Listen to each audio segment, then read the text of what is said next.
Capítulo 27. O comércio de bebidas e a proibição.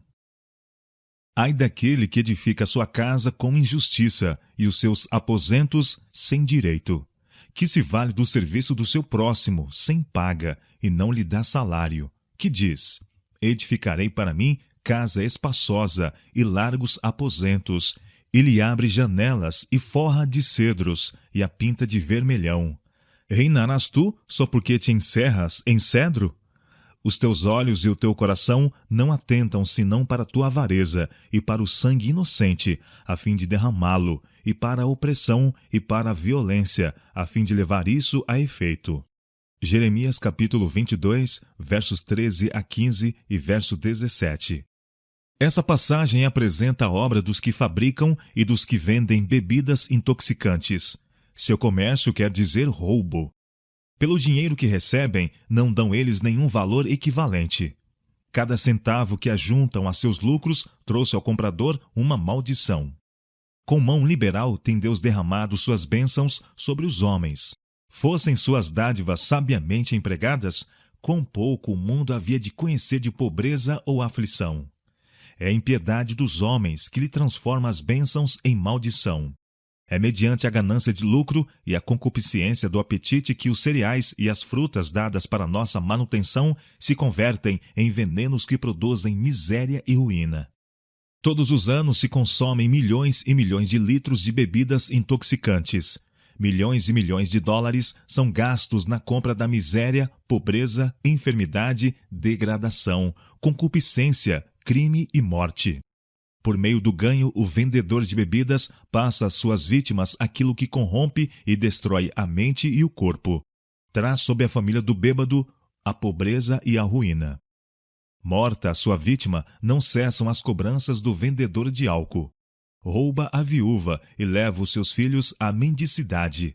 Não hesita em tirar da despojada família até o que é indispensável à vida, a fim de se pagar a conta do marido e pai. Os clamores das sofredoras crianças, as lágrimas da mãe angustiada, não servem senão para exasperar. Que lhe importa se esses pobres coitados morrerem de fome? Que lhe importa se também eles forem compelidos à degradação e à ruína? Ele enriquece à custa do bocado daqueles a quem está arrastando a perdição. Casas de prostituição, antros de vícios, tribunais criminais, prisões, casas de caridade, asilos de alienados, hospitais, todos em alto grau se acham cheios em resultados da obra do vendedor de bebidas. Como a Babilônia mística do Apocalipse, ele está mercadejando com corpos e almas de homens. Por trás do vendedor de bebidas está o grande destruidor de almas, e toda a arte que a terra ou o inferno possa imaginar é empregada para atrair as criaturas humanas para debaixo de seu poder. Na cidade, no campo, nos trens de estradas de ferro, nos grandes navios, nos lugares de comércio, nos salões de prazer, no dispensário médico e mesmo na igreja, na sagrada mesa da comunhão, são lançadas suas armadilhas. Coisa alguma é esquecida a fim de criar e fomentar o desejo de intoxicantes. Em quase todas as esquinas acha-se um bar com suas luzes brilhantes, seus atrativos e animação, convidando o trabalhador, o rico ocioso e o incauto jovem. Nos restaurantes particulares e lugares de recreio, oferecem-se às senhoras, sob alguma designação aprazível, bebidas populares que são, na verdade, intoxicantes. Para os doentes e debilitados, há os largamente preconizados aperitivos, que consistem em grande parte de álcool. Para despertar nas crianças o apetite de bebida, introduz-se o álcool em confeitos ou bombons. Esses são vendidos nas confeitarias, e por meio desses confeitos, o vendedor de bebidas atrai para si as crianças. Dia a dia, mês a mês, ano a ano, prossegue a obra. Pais e maridos e irmãos, o esteio, a esperança e o orgulho da nação vão decididamente passando para os antros do traficante de bebidas, para serem devolvidos desgraçados em ruínas. Mais terrível ainda, a praga está ferindo o próprio coração do lar. Mais e mais estão as mulheres formando o hábito da bebida. Em muitas casas estão crianças, mesmo na inocência e desamparo de seus primeiros dias, em perigo diário, devido à negligência, ao maltrato, à vileza de mães embriagadas. Filhos e filhas estão a crescer à sombra desse terrível mal. Quais as perspectivas para seu futuro, senão que venham a abismar-se ainda mais fundo que seus pais? Das terras chamadas cristãs é a praga levada às regiões da idolatria. Os pobres e ignorantes selvagens são ensinados a beber. Mesmo entre os pagãos, homens de inteligência reconhecem e protestam contra o álcool como veneno mortífero. Em vão, porém, têm eles procurado proteger sua terra contra as devastações que ele traz. Povos civilizados forçam a entrada do fumo, do álcool e do ópio entre as nações pagãs. As desenfreadas paixões dos selvagens, estimuladas pelo álcool, arrastam-nos a uma degradação antes desconhecida, tornando-se empreendimento quase desesperado o envio de missionários a essas terras. Mediante seu contato com os povos que lhes deviam ter dado o conhecimento de Deus, são os pagãos levados a vícios que têm causado a destruição de tribos e nações inteiras. E por isso, nos lugares obscurecidos da terra, os homens das nações civilizadas são odiados. O interesse da bebida é um poder no mundo. Ele tem de seu lado as forças conjugadas do dinheiro, do hábito e do apetite. Seu poder faz-se sentir na própria igreja. Homens cujo dinheiro foi ganho, direta ou indiretamente, no tráfico das bebidas alcoólicas, são membros de igreja de boa reputação. Muitos deles dão liberalmente para as obras populares de caridade. Suas contribuições ajudam a manter os empreendimentos da igreja e a sustentar seus pastores. Impõe a consideração dispensada ao poder do dinheiro. As igrejas que aceitam tais membros estão virtualmente apoiando o comércio de bebidas. Com demasiada frequência, o pastor não tem a coragem de ficar ao lado do direito. Ele não declara ao povo o que Deus disse a respeito da obra do vendedor de bebidas. Falar claramente seria ofender a congregação, sacrificar a popularidade, perder o salário. Acima do tribunal da igreja, porém, encontra-se o tribunal de Deus. Aquele que declarou ao primeiro assassino: "A voz do sangue do teu irmão clama a mim desde a terra." Não aceitará para seu altar as dádivas do traficante de bebidas. Sua ira se acende contra os que tentam cobrir a própria culpa com a capa da liberdade. Seu dinheiro é manchado de sangue. Está sobre ele uma maldição. De que me serve a mim a multidão dos vossos sacrifícios? Diz o Senhor. Quando vindes para comparecer perante mim, quem requereu isso de vossas mãos, que viesseis pisar os meus átrios? Não tragais mais ofertas debalde. Quando estendeis as mãos, escondo de vós os olhos. Sim, quando multiplicai as vossas orações, não as ouço, porque as vossas mãos estão cheias de sangue. Isaías capítulo 1, versos 11 a 15. O bebedor é capaz de coisas melhores. Foi dotado de talentos com que possa honrar a Deus e beneficiar o mundo. Mas seus semelhantes lhe puseram uma armadilha à alma e edificam-se à custa de sua degradação. Vivem em luxo, ao passo que as pobres vítimas, a quem tem roubado, vivem na pobreza e na miséria. Mas Deus requererá isto da mão daquele que ajudou a precipitar o bêbado na ruína. Aquele que reina no céu não tem perdido de vista a causa primária ou o derradeiro efeito da embriaguez.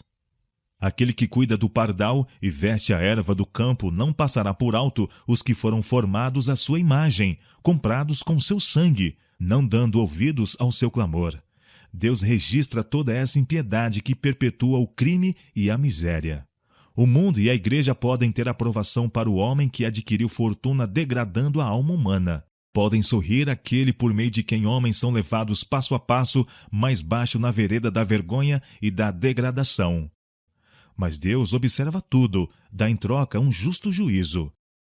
O mercador de bebidas pode ser classificado pelo mundo como um bom comerciante, mas o Senhor diz: ai dele! Se lhe é imputado o desamparo, a miséria, o sofrimento trazido ao mundo pelo comércio de bebidas alcoólicas. Terá de responder pela necessidade e desgraça de mães e filhos que sofreram por falta de alimento, roupa e abrigo, e para quem foram sepultadas toda a esperança e alegria. Terá de responder pelas almas que enviou não preparadas para a eternidade, e os que apoiam o mercador de bebidas nessa obra são participantes de sua culpa. A esses diz Deus: as vossas mãos estão cheias de sangue. Isaías capítulo 1, verso 15.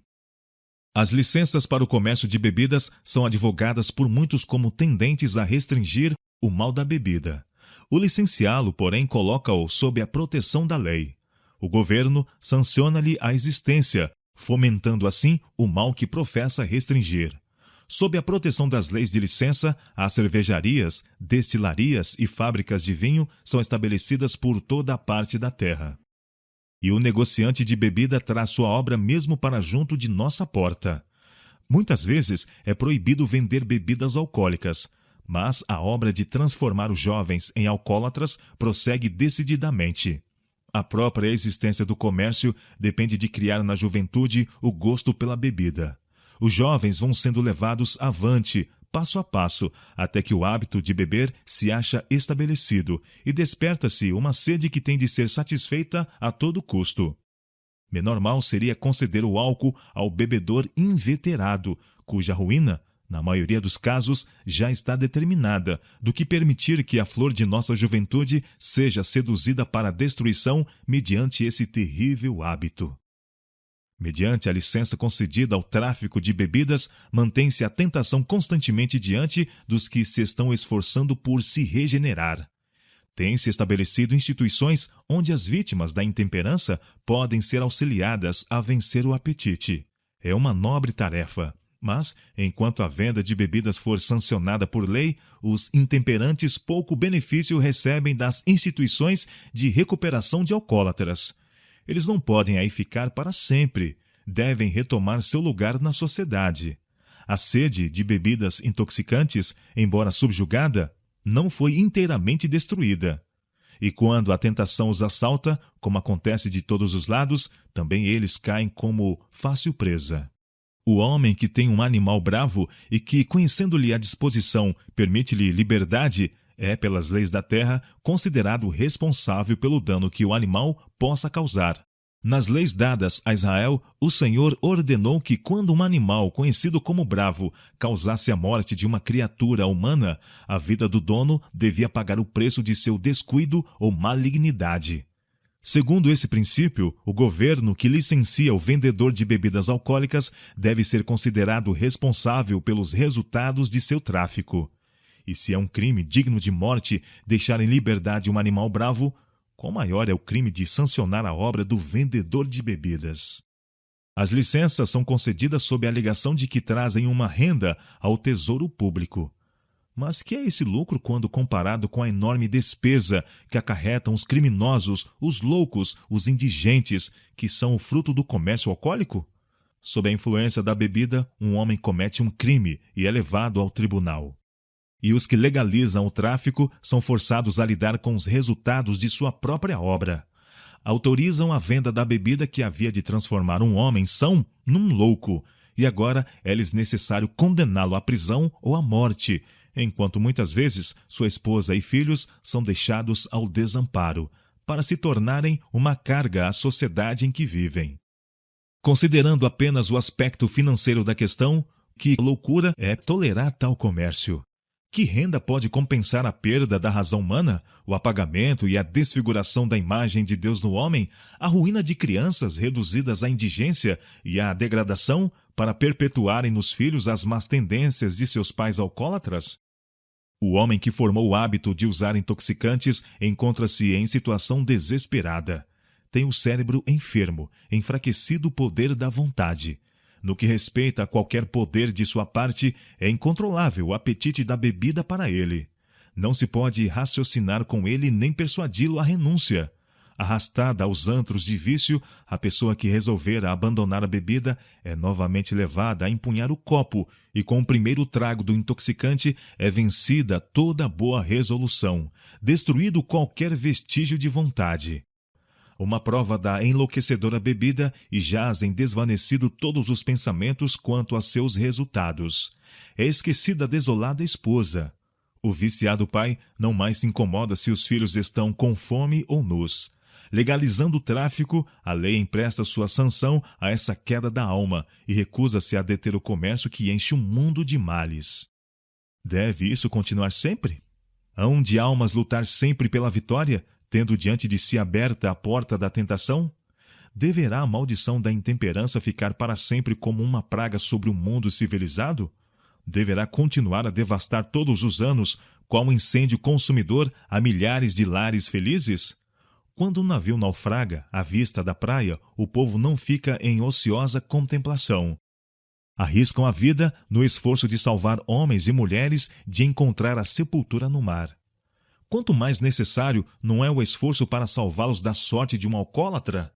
Não são somente o bêbado e sua família os que se acham em perigo pela obra do comerciante de bebidas, nem é o peso do imposto o maior mal trazido para seu comércio à coletividade.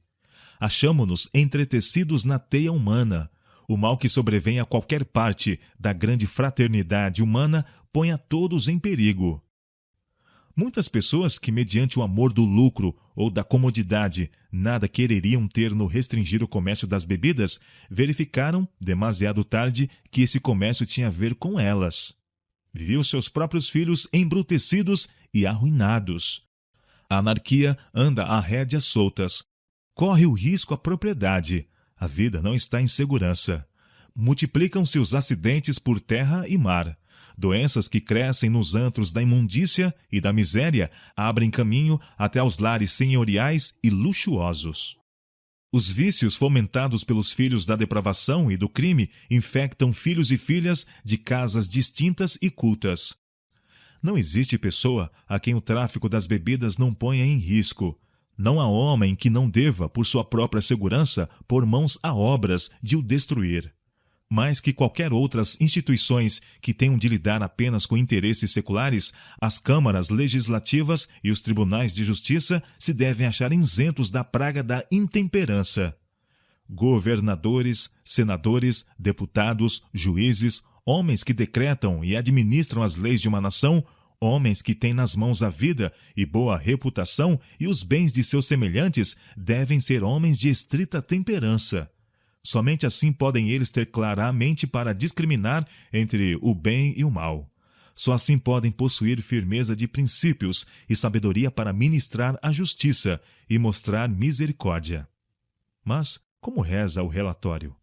Quantos desses homens têm a mente nublada, confuso o senso do bem e do mal pela bebida forte? Quantas leis opressivas são decretadas? Quantas pessoas inocentes condenadas à morte mediante a injustiça de legisladores, testemunhas, jurados, advogados e mesmo juízes dados à bebida. Muitos há poderosos para beber vinho, e homens forçosos para misturar bebida forte, que o mal chamam bem e ao bem mal, que justificam o ímpio por presentes e ao justo negam justiça. Isaías capítulo 5, versos 20, 22 e 23. Desses tais, diz Deus: Ai dos que, com a língua de fogo, consomem a estopa, e a palha se desfaz pela chama. Assim será a sua raiz, como podridão, e a sua flor se esvaecerá como o pó. Porquanto rejeitaram a lei do Senhor dos Exércitos, e desprezaram a palavra do Santo de Israel. Isaías capítulo 5, versos 22 e 24. A honra de Deus, a estabilidade da nação, o bem-estar da coletividade, do lar e do indivíduo exigem que se faça todo esforço por despertar o povo quanto ao mal da intemperança. Em breve, haveremos de ver, como agora não vemos, o resultado desse terrível mal. Quem exercerá decidido esforço para deter a obra de destruição? Até aqui, o conflito mal foi começado.